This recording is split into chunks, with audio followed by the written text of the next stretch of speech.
Buenos días, gracias al doctor Jesús Godoy por la invitación y a la Sociedad de Reumatología. El tema en el día a tratar es artritis reumatoidea, enfoque del médico internista. Qué raro es el ser humano, se pelea con un ser vivo y regala flores a los muertos. Puede quedarse años sin hablarle a un ser vivo y cuando muere le hace un homenaje. No tiene tiempo para visitar a un vivo, pero se queda un día entero en un velorio. No llama, no abraza. No le importa un ser vivo, pero se lamenta ante un muerto. Hasta parece que lo más valioso para él es la muerte y no la vida. Aunque se considera que la artritis reumatoidea es una enfermedad de las articulaciones, puede producir diversas manifestaciones extraarticulares que demuestran claramente que la artritis reumatoidea se comporta como una enfermedad sistémica capaz de afectar a varios sistemas orgánicos principales. En algunos casos, la producción de factor reumatoideo con la formación de inmunocomplejos que fijan complementos contribuyen a estos hallazgos de tipo extraarticular. Además, uno de los grandes misterios de la artritis reumatoidea es conocer por qué la sinovial es la diana principal en esta enfermedad. Las claves para entender este fenómeno se encuentran en comprender el artrotropismo de antígenos y células inflamatorias y aprender que receptores específicos y gradientes quimiotácticos centran la inflamación en la articulación. ¿Cómo podemos definir entonces la artritis reumatoidea? La artritis reumatoidea principalmente es una poliartritis inflamatoria de tipo simétrico, que sin tratamiento puede causar erosiones, pérdida del espacio articular y destrucción de las articulaciones afectadas.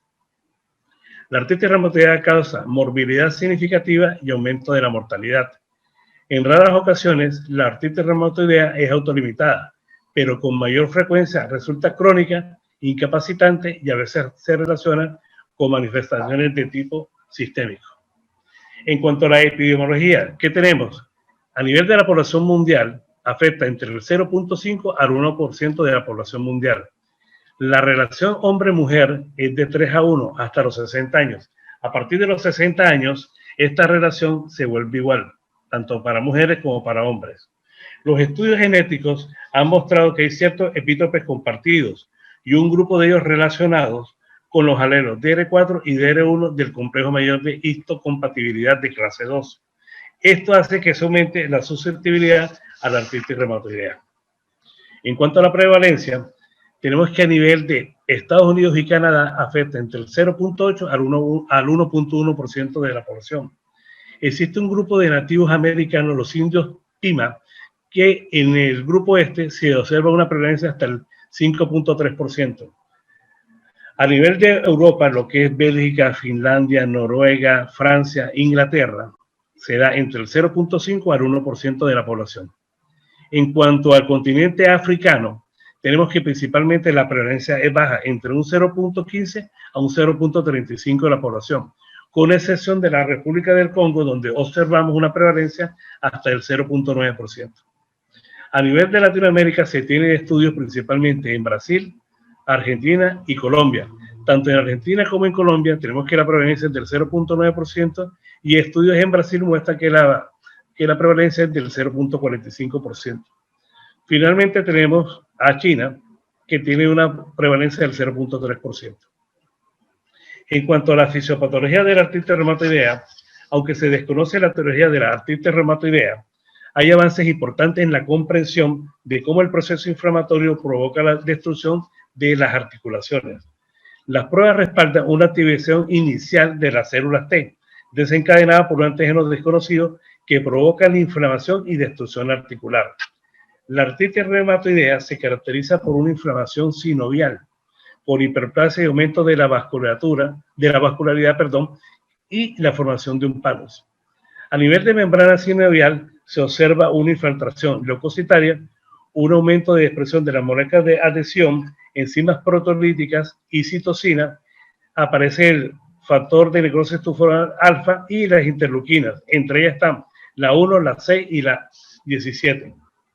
Los linfocitos B actúan como células presentadoras de antígeno a la membrana sinovial. Estos linfocitos B también producen anticuerpos y producen citocinas proinflamatorias. Se ha demostrado que la disminución de las células B es beneficiosa para los pacientes con artritis reumatoidea. La membrana sinovial prolifera y se convierte en panus y empieza a invadir el cartílago y el hueso. Finalmente, la proliferación del panus causa destrucción más profunda del cartílago, erosiones óseas subcondriales y lasitud de los ligamentos periarticulares. ¿Qué hacen los osteoclastos? La actividad de los osteoclastos, estimulada por las citocinas inflamatorias, también contribuye a que se den las erosiones y la osteoporosis periarticular que se encuentra en la artritis reumatoidea. Finalmente, diversas proteínas citrulinadas, entre ellas fibrinógeno, colágeno y la fibronectina, han sido involucradas en la fisiopatología de la artritis reumatoidea. Se da un proceso de citrulinización que implica la conversión de arginina a citrulina por la enzima peptidilarginina desaminasa. Aquí tenemos unas imágenes de cómo hay una fase periartritis causada por factores ambientales, por modificaciones epigenéticas y por genes susceptibles. A nivel de los factores ambientales tenemos la enfermedad periodontal, periodontitis, el consumo de tabaco o la flora microbiótica del intestino. Esto hace que se activen las proteínas de la citrulinización. ¿Todo esto conlleva qué? Todo esto conlleva finalmente a una fase clínica que se da por la sinovitis, por el daño estructural. A nivel de la sinovitis tenemos una inmunidad adaptativa, una inmunidad innata, una inflamación y el tejido de respuesta. A nivel de daño estructural tenemos una degradación del cartílago y la erosión ósea. Esta es otra gráfica para recordar, para hacer un recordaris de cómo se activan las células B, las células T, hasta el estímulo de las células dendríticas, que son las que muestran esto, a nivel del nodo linfático. Todo esto causa una respuesta en la autoinmunidad, que finalmente es dada por los macrófagos, los neutrófilos, las células mastoides, los fibroblastos, los osteoclastos y los condrocitos. Esto es para mostrar algunos mediadores moleculares que intervienen en el proceso de la artritis reumatoidea, tales como el factor de necrosis tubular alfa, las interleuquinas. Ahí tenemos la 1 alfa, la 1 beta, la interleuquina 6, 7, 15 y 17A. Tenemos los factores de crecimiento, los BBs, el APRIL, los factores de estimulación de granulocitos, de macrófagos, los RANKL y otras señales como los JAK, los SIC, el P13. Bueno, el cuadro clínico. ¿Cómo es el cuadro clínico en una artritis reumatoidea? El cuadro clínico es muy variable. Por lo general, los pacientes se presentan con un comienzo insidioso, con un dolor articular que generalmente es de tipo simétrico. Los pacientes acuden con edema y rigidez matutina, que empeora a lo largo de varias semanas. Son manifestaciones menos frecuentes la poliartritis rápidamente progresiva y rara vez se da como monoartritis. La artritis reumatoidea por lo general afecta las articulaciones pequeñas de las manos, que son las muñecas y las metacarpofalángicas e interfalángicas proximales, y a nivel de los pies las metatarsofalangicas. También se pueden afectar las articulaciones grandes que incluyen hombro, rodilla, tobillo, codo y cadera. En cuanto a la rigidez matutina, la gravedad y duración de esta se relaciona a menudo con la actividad de la enfermedad. El malestar general y la fatiga a menudo se acompañan a la inflamación activa. Durante la evolución de la enfermedad, durante los principios de la evolución de la enfermedad, los pacientes a menudo experimentan un patrón de aparición y desaparición de la sinovitis, asociado con una lesión estructural progresiva que provoca deformidades significativas y discapacidad en las etapas tempranas de la enfermedad. La lesión extensa de las articulaciones pueden conllevar a limitaciones funcionales, así como a la afección neurológica que causan los síntomas de debilidad y de la atrofia muscular. La mayor parte de la destrucción articular ocurre en los primeros años, por lo cual es importante que el diagnóstico se haga de manera temprana y de manera oportuna. Continuando con el cuadro clínico, tenemos la exploración física. En la exploración física, los datos físicos de la artritis reumatoidea implican la identificación de inflamación articular simétrica en una etapa temprana de la evolución de la enfermedad y las manifestaciones de destrucción articular con afección crónica. La sinovitis activa, ¿cómo se manifiesta? ¿O cómo se caracteriza? La sinusitis activa se caracteriza por un aumento de la temperatura local, edema, dolor y derrames palpables. Se aprecia una proliferación sinovial a la exploración física por la presencia de tejido blando o de consistencia gomosa alrededor de los bordes articulares. Con frecuencia se percibe un aumento local de la temperatura articular, aunque muchas veces es raro encontrar el eritema. El rango de movimiento puede ser restringido a las articulaciones con derrames significativos, incluyendo las articulaciones profundas que no pueden mostrar signos de inflamación. La destrucción crónica de las articulaciones con importante grande pérdida de cartílago produce crepitación a la palpación. Esto seguido de manifestaciones articulares específicas. Bueno, continuando con el grado clínico, las muñecas se afectan en la mayoría de los pacientes con el tiempo y puede haber una subluxación radiocubital y de los huesos del carpo con desviación radial. La sinovitis de la muñeca puede causar pinzamiento del nervio mediano, con el resultado de un síndrome del túnel del carpo. O más raramente ocurre un pinzamiento del nervio cubital, que da lugar al síndrome del conducto de Guyon. A nivel de las manos, se afectan con mayor frecuencia con respecto a las articulaciones interfalángicas o distales. A nivel de manos, las articulaciones metacarpofalángicas se afectan con mayor frecuencia y cuando el daño es extenso puede haber una desviación cubital de la mano.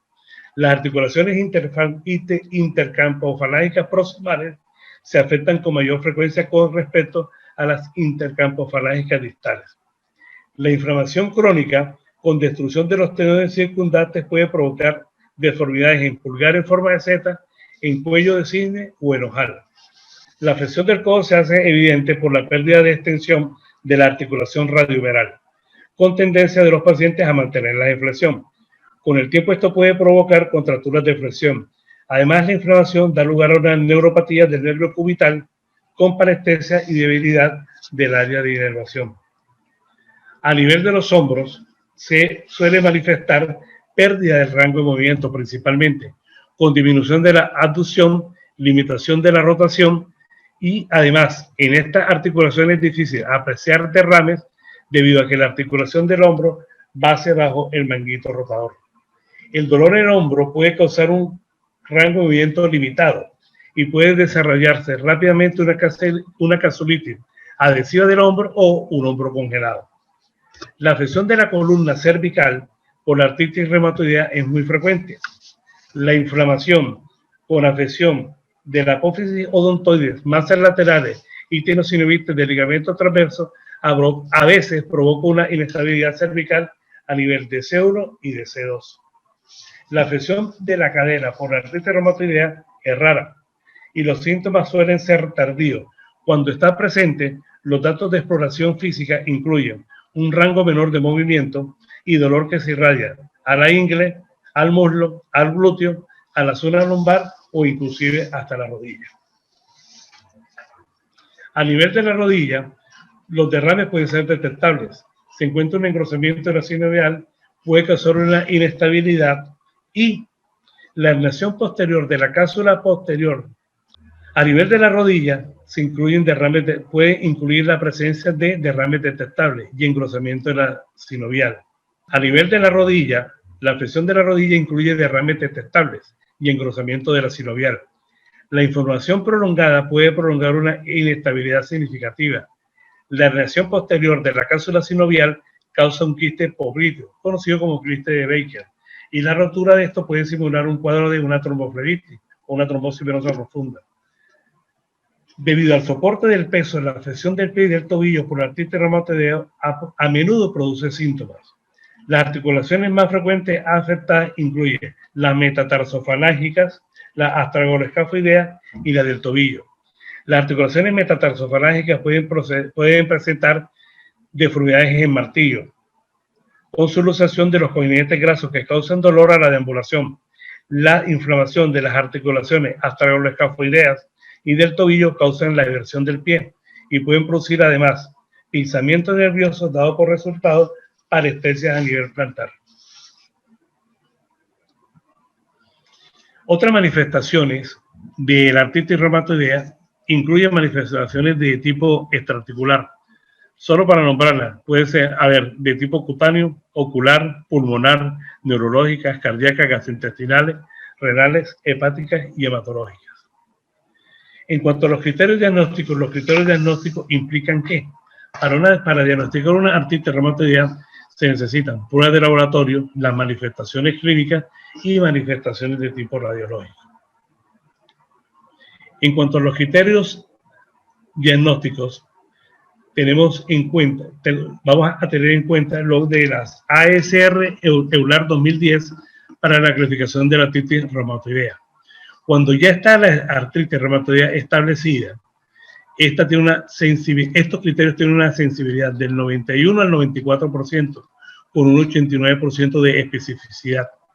En caso de artritis reumatoidea en estadio temprano, esta sensibilidad disminuye de un 40 a un 60% y la especificidad también disminuye de un 80 al 90%.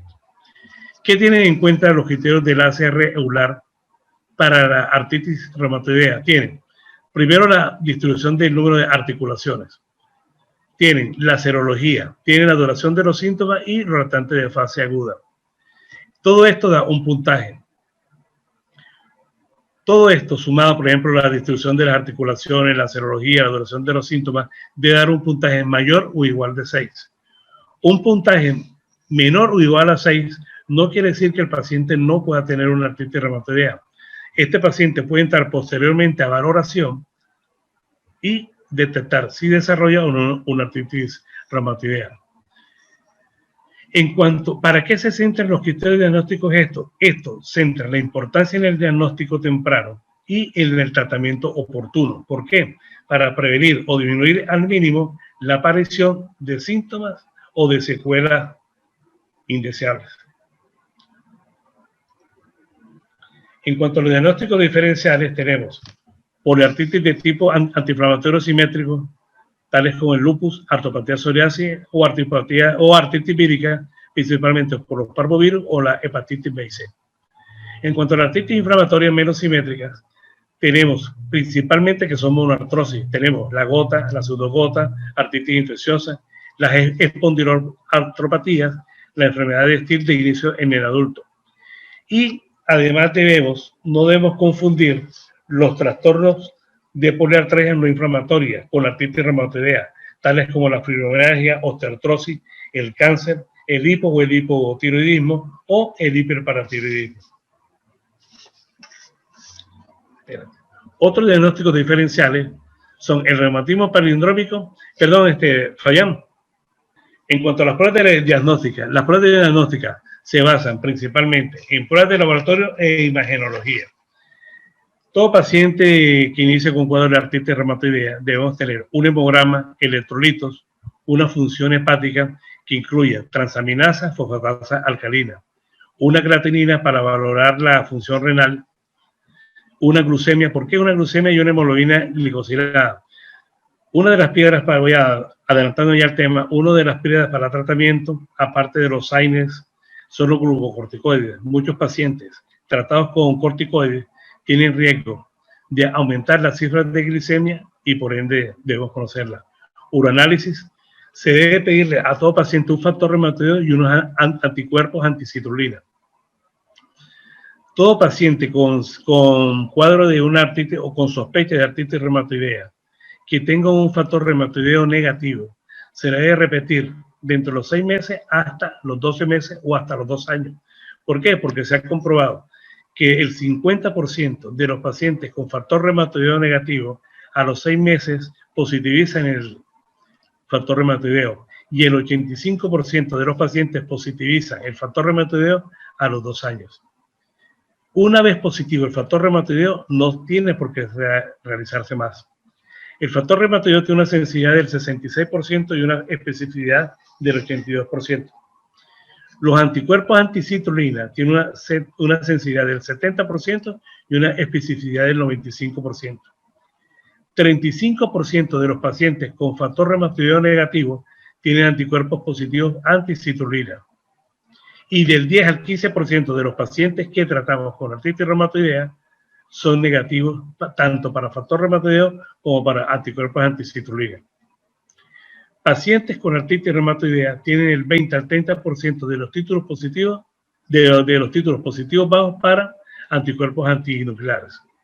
En cuanto a la imagenología, las radiografías de las articulaciones afectadas tal vez no aporten información en etapas tempranas de la enfermedad, pero pueden usarse para vigilar su progreso y la respuesta al tratamiento. Se ha demostrado que tanto la ecografía como la resonancia magnética son métodos más sensibles para detectar erosiones articulares tempranas, detectar sinovitis o tenosinovitis. Es digno de mención o es bueno recalcar que la radiografía simple de los pies, con mayor probabilidad que la de las manos, mostrarán erosiones en etapas tempranas de la enfermedad. Perdón. Entrando en el tema de tratamiento, ¿para qué tratamos a un paciente con artritis reumatoidea? O sea, ¿para qué le vamos a iniciar el tratamiento? Iniciamos el tratamiento para aliviar el dolor, controlar la inflamación, conservar y mejorar las actividades de la vida diaria, evitar la destrucción articular progresiva y aumentar la supervivencia. Además, limitar y disminuir las condiciones invalidantes e incapacitantes. Muchos pacientes de artritis reumatoidea se dan en etapas tempranas, son pacientes productivos. Entonces, es importante limitar o disminuir las condiciones estas. En cuanto al tratamiento, se basa principalmente en AINES, glucocorticoides y, entrando en la parte ya de manejo por reumatología, en cuanto a los fármacos modificadores de la enfermedad de tipo sintético, en los fármacos modificadores de enfermedad de tipo biológico, y los sintéticos se clasifican tanto en sintéticos convencionales o específicos o dirigidos, y hay un tratamiento no farmacológico. En cuanto al tratamiento no farmacológico, este se brinda para limitar las complicaciones de la enfermedad, limitar las complicaciones de la vida diaria, de que no se pueda vestir, que no se pueda calzar, abotonarse una camisa. Entonces, aquí se basa en la fisioterapia y en la terapia ocupacional. En cuanto al manejo del uso de AINES, el uso de AINES a dosis alta puede ayudar a aliviar los síntomas de dolor e inflamación en la mayoría de los pacientes tratados con artritis reumatoidea. Cuando nosotros utilizamos AINES, una cosa es el internista y otra cosa, sin ofender, es el reumatólogo. Los reumatólogos colocan muchas veces dosis altas de AINES, pero siempre tenemos que tener presente algo en la función renal de estos pacientes. Muchos de estos pacientes son jóvenes o van a envejecer, van a caer la tasa de depuración renal de creatinina, y esto es importante. Todo paciente debemos hacerle cada 3 meses una creatinina y calcularle cuánto es la depuración, ya sea por CKD-EPI o por un MDRD. Los AINES no impiden, algo para recalcar, los AINES no van a impedir el progreso de daño articular y óseo.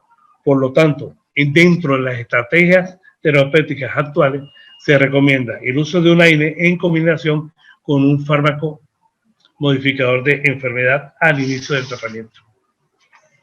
En cuanto a los glucocorticoides, los esteroides a dosis bajas, por ejemplo, el uso de la prednisolona de 5 a 10 miligramos, son en extremo eficaces para disminuir la rapidez de la aparición de los síntomas de artritis reumatoidea, o también para ayudar a estos pacientes a que controlen su estado, a que recuperen su estado funcional previo.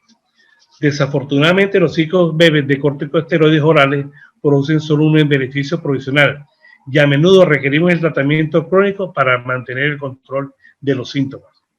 Los corticosteroides son apropiados para los pacientes con limitaciones significativas en su actividad de la vida diaria, en particular en etapas tempranas de la enfermedad. Otra medida de tratamiento son los glucocorticoides. Los corticoides a dosis baja, por ejemplo, la prednisolona de 5 a 10 miligramos, son en extremo eficaces para disminuir con rapidez los síntomas de la artritis reumatoidea y son útiles para ayudar a los pacientes a recuperar su estado funcional previo.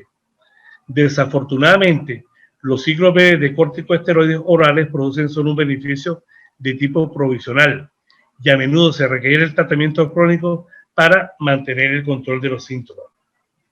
Los corticoides además son apropiados para los pacientes con limitaciones significativas en sus actividades de la vida diaria, en particular en etapas tempranas de la enfermedad. hasta que se obtienen los beneficios de los fármacos modificadores de la enfermedad de acción lenta. Se deben disminuir estos corticoides de manera gradual hasta la dosis más baja posible. O sea, en la medida de lo posible debemos mantener la prednisolona a 5 miligramos día y eliminar este tratamiento cuando sea factible. En cuanto a los fármacos modificadores de la enfermedad, pueden hacer más lento el progreso de la artritis reumatoidea o hasta detenerlo. Aquí no voy a ahondar tanto. Entre los fármacos modificadores de la enfermedad tenemos el metotrexate, que es la piedra angular, por así decirlo. Se puede comenzar con una dosis de 10 miligramos semanalmente. Cuando utilizamos el metotrexate, acordarnos de agregarle el ácido fólico por inhibición de los folatos y saber que el día que se toma el metotrexate nos dará el ácido fólico. Otros fármacos modificadores de enfermedad tenemos la hidroxicloroquina, de dosis de 200 a 400 miligramos kilogramos de peso. Tenemos además, en cuanto a los fármacos modificadores de enfermedad, tenemos como piedra angular para tratamiento el metotrexate. El metotrexate se debe iniciar a una dosis de 7.5 a 10 miligramos semanalmente. Cada vez que iniciemos pacientes con metotrexate por inhibición de los folatos, debemos complementar el tratamiento con ácido fólico, 1 miligramo día, excepto el día de la toma del metotrexate. Otros fármacos modificadores de enfermedad que nosotros utilizamos o que el internista puede iniciar es la hidroxicloroquina en dosis de 200 a 400 miligramos diarios. También podemos iniciar sulfasalina a razón de 500 miligramos cada 12 horas. Y también la leflunomida a 20 miligramos día. En cuanto al manejo de biológicos, ya se parte ya de reumatología. ¿Qué complicaciones podemos tener en los pacientes con artritis reumatoidea? Infecciones por el uso de este tipo de fármacos, trastornos de tipo linfoproliferativos o a nivel de columna cervical en pacientes con inestabilidad cervical dada por el compromiso de la columna. Debemos tener en cuenta estos pacientes cada vez que se vayan a ir a una cirugía y necesiten una intubación por el grado de compromiso a nivel cervical. En cuanto al pronóstico de los pacientes con artritis reumatoidea, la presencia de erosiones basales y títulos elevados de factor reumatoideo y anticuerpo anticitrulina predicen la progresión radiográfica de la enfermedad. El sexo femenino, el consumo de tabaco, la enfermedad extraarticular, las limitaciones funcionales y un gran número de articulaciones comprometidas o afectadas también predicen un mal patrón de esta enfermedad. La velocidad de electrocementación glomerular, la proteína C reactiva y la positividad para el HLA-DRB1 0401 y 0404 son factores igualmente de mal pronóstico. Una pequeña reflexión. No demuestres quién eres en todos lados. En esta carrera se quería averiguar si los galgos eran más rápidos o el chita, pero el chita no se movió y se quedó en el mismo sitio. Las personas le preguntaron al organizador de la carrera qué sucedía y él solo los miró y respondió: a veces tratar de probar que eres el mejor es un insulto. Tengan buen día, Dios los bendiga.